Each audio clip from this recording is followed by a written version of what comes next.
अस्सलाम वालेकुम and good evening everybody. आप देख रहे हैं क्रॉस फायर, मैं हूं मेहर बुखारी। MQM के सितारे अरूज पर हैं या फिर पीपल्स पार्टी के मुकद्दर ठंडे, इसका फैसला आने वाला वक्त करेगा। लेकिन फिल वक्त MQM को पीपल्स पार्टी पर बढ़तरी हासिल है।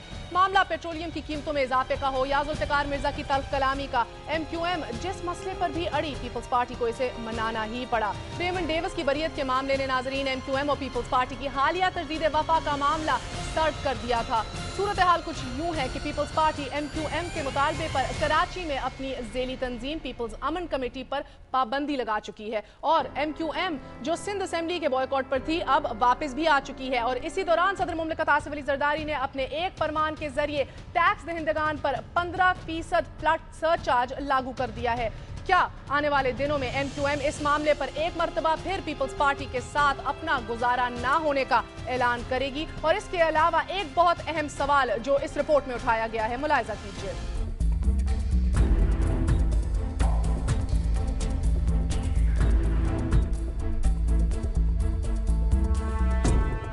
कराची में हालात इस नहज पर हैं कि 2011 के इब्तदाई 3 महीनों में अब तक 110 अफराद टारगेट किलिंग का शिकार हो चुके हैं, लेकिन आज तक इन सफाकाना कार्रवाइयों में मुलव्विस अनासिर की शनाख्त कानून नाफिज करने वाले इदारों के लिए एक मौम्मा ही है जो हल होने का नाम नहीं ले रहा। दूसरी जानिब सियासी जमातें जराइम की इन बढ़ती हुई वारदातों के सद्दे बाब के बजाय एक दूसरे पर दहशत गर्द तंजीमों की पुष्ट पनाही के इल्जामात लगा रही हैं। और अगर दहशत गर्दों के टोलों को ज़ेली तंजीम कहा जाएगा तो ऐसे कोलिशन में MQM अपना कोई रोल नहीं देखती।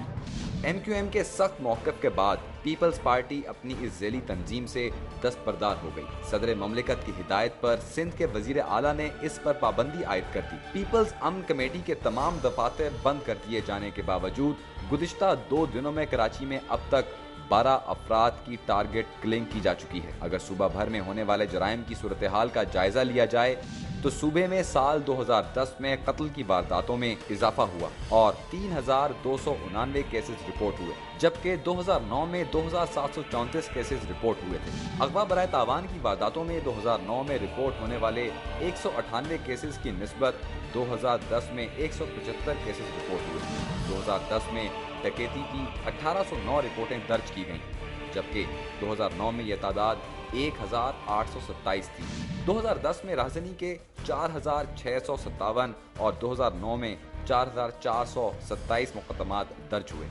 गाड़ियां छीनने के वाकयात में कमी देखने में आई और 2009 में 2699 केसेस के मुकाबले 2010 में 2577 शहरियों को गाड़ियों से महरूम कर दिया गया। मोटरसाइकिल छीनने के वाकयात में इजाफा हुआ और तादाद 2009 में 7211 से बढ़कर 2010 में 8362 हो गई और 2010 में सिर्फ कराची शहर में 14 बैंक डकैतियां हुई। कराची में अमन बहाल करने के लिए कमेटियों का कयाम एक रिवायत है। 1 दिसंबर 2008 में गवर्नर इशरतुल इबाद की सरबराही में एक कमेटी बनी। फिर 30 अप्रैल 2009 में टाउन लेवल और यूनियन लेवल पर कमेटियां बनी। 10 अगस्त 2010 को भी एक अमन कमेटी बनाई गई। 11 जनवरी 2011 को एक और अमन कमेटी तश्कील दी गई और अब 15 मार्च को रहमान मलिक साहब ने एक बार फिर अमन कमेटी के क़याम का ऐलान कर दिया है।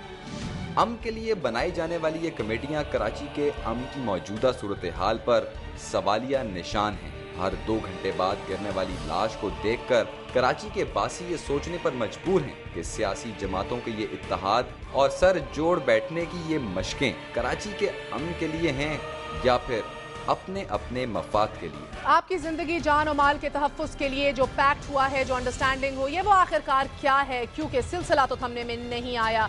इसी का जवाब लेंगे MQM के एक बहुत सीनियर रहनुमा से, मगर एक वक्फे के बाद हमारे साथ रहिएगा। Lots more to come on cross fire.